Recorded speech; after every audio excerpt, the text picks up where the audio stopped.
Dolo 650 ये market में इस समय ऐसा नाम है जिसके बारे में आप सभी जानते हैं और आप अपने घरों पे डोलो 650 रखते भी हैं और समय समय पे इस्तेमाल भी करते हैं। आप सभी डोलो 650 को जो है एक as a first aid use करते हैं। फर्स्ट एड से मतलब है कि आपको थोड़ा फीवर हुआ या आपको थोड़ा पेन हुआ तो आप डोलो 650 का इस्तेमाल करते हैं। लेकिन क्या आप ये जानते हैं कि डोलो 650 का इस्तेमाल करना कहाँ तक ठीक रहता है या इसकी क्या डोज होनी चाहिए आपकी बॉडी में, या कितनी आपको परेशानी होनी चाहिए कि आपको डोलो 650 लेनी चाहिए। तो आज मैं आपके लिए आया हूँ इसी से रिलेटेड एक वीडियो जिसमें हम बात करेंगे कि हमें डोलो लेनी चाहिए या नहीं लेनी चाहिए या क्या क्या इसके साइड इफेक्ट्स होते हैं, इन सभी चीज़ों के बारे में। चलिए स्टार्ट करते हैं। देखिए, सबसे पहले बात करते हैं कि डोलो 650 क्या है। डोलो 650 माइक्रोलैब्स के द्वारा बनाई हुई एक ड्रग है, एक मेडिसिन है, जिसमें जो एक्टिव इंग्रेडिएंट होता है वो पैरासीटामोल होता है। अब पैरासीटामोल क्या है? पैरासीटामोल एक ओटीसी मेडिसिन है, ओटीसी ड्रग है। ओटीसी का मतलब होता है ओवर द काउंटर ड्रग। ऐसी दवाइयां जिनको लेने के लिए आपको किसी भी डॉक्टर के प्रिस्क्रिप्शन की जरूरत नहीं होती या किसी भी पर्चे की जरूरत नहीं होती। आप डायरेक्टली किसी भी मेडिकल स्टोर पे या केमिस्ट के पास जा सकते हैं और आप पैरासीटामोल को ले सकते हैं और डायरेक्ट ही खा सकते हैं। आपको इसके लिए किसी भी पर्चे की नीड नहीं होती। तो होता क्या है, जो चीज आप खुद से ले रहे हैं, खुद से आप परचेज कर रहे हैं बिना किसी डॉक्टर के, तो कई बार देखा गया है कि जो पेशेंट्स होते हैं वो गलत डोज लेना स्टार्ट कर देते हैं, या जहां नीड होती है वहां भी लेते हैं, जहां नीड नहीं होती है गोली की वहां भी लेना शुरू कर देते हैं। तो उससे क्या होता है कि हमें कई बार बहुत सारे साइड इफेक्ट्स देखने को मिलते हैं बॉडी में।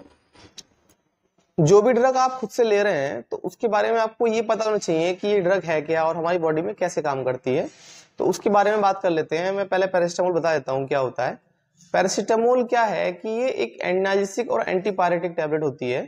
एनाल्जेसिक का मतलब होता है कि पेन किलर, जो आपकी बॉडी में पेन हो रहा है इसको कम कर रही है, तो ये एनाल्जेसिक प्रॉपर्टीज रखती है। दूसरी चीज एंटीपायरेटिक। तो एंटीपायरेटिक क्या होता है कि जो आपकी बॉडी का टेम्परेचर बढ़ रहा होता है, आपको फीवर हो रहा होता है, इसको कम करने में मदद करती है। तो ये एंटीपायरेटिक प्रॉपर्टीज रखती है। तो ये दो प्रॉपर्टी इसकी पैरासीटामोल की होती हैं। इसके साथ साथ ये कैसे काम करती है, हमारी बॉडी में क्या होता है, कुछ केमिकल्स जो है रिलीज होते हैं जो मैसेंजर के थ्रू हमारी ब्रेन तक जाते हैं और ये बताते हैं कि आपको पेन हो रहा है या आपका फीवर बढ़ रहा है। तो पैरासीटामोल क्या करती है कि इसके जो केमिकल है उसके रिलीज को बंद करती है। ठीक है, तो जिससे आपको काफी हद तक मदद मिलती है कि आपके पेन में जो आराम होता है और आपका जो बॉडी टेम्परेचर है वो काफी हद तक कम हो जाता है। देखिए, ये बात तो हुई पैरासीटामोल की, क्या होता है पैरासीटामोल और पैरासीटामोल की क्या कैसे काम करता है।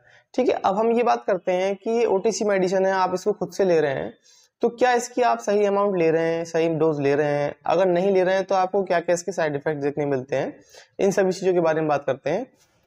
डोलो 650 की टेबलेट जो है 650 वाली, ये अगर आप एक वयस्क हैं, आप एडल्ट हैं, तो आप पूरी टेबलेट ले सकते हैं। अगर आपकी बॉडी में टेम्परेचर बढ़ रहा है या आपका कहीं पेन हो रहा है तो आप पूरी टेबलेट ले सकते हैं, कोई प्रॉब्लम नहीं है, इसकी कोई साइड इफेक्ट्स ऐसे देखे नहीं गए हैं। लेकिन अगर आप इसकी रिपीटिंग डोज लेते हैं बार बार तो उसमें थोड़ा गैप देना जरूरी होता है। सपोज कीजिए अगर आपने अभी एक टेबलेट डोलो की ली है और आपको उससे ना फीवर कम हो रहा है, ना आपका जो पेन है ना ये कम हो रहा है, तो आपको क्या करना है, आप 4 से 6 घंटे के बाद दूसरी डोज ले सकते हैं अगर आप एक एडल्ट हैं तो। लेकिन ऐसा नहीं करना कि आपको अगर रिलीफ नहीं हो रहा है तो आपने 2 घंटे बाद ही दूसरी डोज ले ली। तो ये क्या होता है कि ऐसे में इसकी जो डोज है वो ओवरडोज हो जाती है पैरासीटामोल की। तो ये कई बार साइड इफेक्ट्स देखने को मिलते हैं इसके। दूसरी चीज, अगर आपके घर में बच्चे हैं तो आप डायरेक्टली उनको डोलो ना दें। उससे क्या होता है कि जो बच्चों की डोज होती है पैरासीटामोल की, वो वेट के हिसाब से दी जाती है। उनका बॉडी वेट जो होता है 10 मिलीग्राम से लेके 15 मिलीग्राम मिलीग्राम पर केजी, जो बॉडी वेट होता है बच्चे का, उसके हिसाब से उसको दी जाती है, वो भी डिवाइडेड डोज में। अब क्या होता है कि अगर आपके घर पे डोलो रखी होती है तो आप क्या करते हैं कि बच्चों को आधी टैबलेट दे देते हैं। आप एज के हिसाब से दे देते हैं कि बच्चा 10 साल का है, 12 साल का है, लो इसको आधी टैबलेट दे दो। लेकिन आप उसका वेट नहीं देख पाते कि उसका वेट क्या है। वो जो है डॉक्टर अपने हिसाब से देख के देता है। तो ऐसे में क्या होता है कि बच्चों का जो लीवर है वो डैमेज होने लगता है, उसके जो पैरासीटामोल के साइड इफेक्ट्स हैं उसकी बॉडी पे देखने को मिलते हैं। उसकी भूख बंद हो जाती है, ये सारी चीजें देखने को मिलती हैं। तो आप हमेशा ये ध्यान रखें कि बच्चों को आप डायरेक्टली डोलो या पैरासीटामोल ना दें। अब हम ये बात करेंगे कि किन किन लोगों को जो है पैरासीटामोल नहीं लेनी चाहिए या पैरासीटामोल अवॉइड करनी चाहिए, किस किस कंडीशन में। देखिए, एक तो जो प्रेग्नेंट मदर हैं या जो ब्रेस्ट फीडिंग मदर हैं, उनको डोलो 650 या कोई पैरासीटामोल डायरेक्टली नहीं लेनी चाहिए। वैसे तो कोई इसके साइड इफेक्ट्स देखने को नहीं मिले हैं अभी तक, लेकिन जो आपकी ब्रेस्ट फीडिंग मदर हैं या जो लेडी प्रेग्नेंट हैं, उनको हमेशा डॉक्टर की कंसल्ट में जाके ही पैरास्टामोल की डोज लेनी चाहिए। क्या पता आप इसकी डोज ना ले पाएं ठीक से, क्योंकि ऐसा होता है कई बार कि आप डोज ओवर ले लेते हैं, जिसकी वजह से कहीं ना कहीं आपको साइड इफेक्ट्स देखने को मिलते हैं। तीसरी चीज, जो पेशेंट लीवर के पेशेंट हैं, जैसे फैटी लीवर है या हेप्टोमोलॉजी है, लीवर बढ़ा हुआ है, ये सारी चीजें जो शिकायत हैं जिन लोगों को, तो उन लोगों को जो है पैरास्टामोल की डोज डॉक्टर की कंसल्ट में लेनी चाहिए, ज्यादा पैरास्टामोल नहीं खाना चाहिए। चौथा चीज, जो लोग किडनी से परेशान है, किडनी की जो जिनको डिसीज है, तो उनको भी पैरास्टामोल की डोज जो है वो मेंटेन लेनी चाहिए। अब हम ये बात करेंगे कि जो अगर हम डोलो 650 या पैरास्टामोल की कोई भी डोज ओवर ले रहे हैं, तो हमें क्या क्या साइड इफेक्ट्स देखने को मिलते हैं। देखिए, सबसे पहले तो जो पैरास्टामोल है वो लीवर पे अटैक करता है। आपने कई जगह पैरास्टामोल की टैबलेट्स पे लिखा देखा होगा कि overdose of paracetamol is injurious to health. तो होता क्या है कि जो अगर आप ओवरडोज ले रहे हैं पैरास्टामोल की, तो ये कहीं ना कहीं जाके आपके लीवर को इफेक्ट करेगा, आपकी भूख को कम करेगा, आपके मेटाबॉलिज्म को कम करेगा।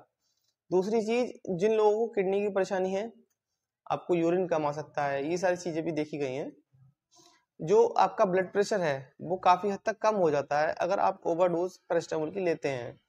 चौथी चीज, जो आपका हार्ट रेट है, जो आपकी दिल की धड़कनें हैं, वो कई बार बढ़ जाती हैं। आपको जी घबराने की समस्या या आपको उल्टी की समस्या हो सकती है पैरास्टामोल की ओवरडोज लेने से। और जो आपकी बॉडी है, जो आपका फेस है, जब उस पर कई बार स्वेलिंग भी आ सकती है, या आपको कुछ एलर्जिक रिएक्शंस भी देखने को मिल सकती हैं अगर आप ओवरडोज ले रहे हैं पैरास्टामोल की। तो मैं यही कहना चाहूंगा कि जो आप पैरास्टामोल ले रहे हैं, तो आप उसको मेंटेन रखिए बॉडी में, और जो आप ले रहे हैं या तो खुद आप इतना नॉलेज रखिए कि आप पैरास्टामोल की सही डोज ले पाएं, और नहीं तो आप किसी भी डॉक्टर से सलाह लेके तब पैरास्टामोल की सही डोज लें। Thank you.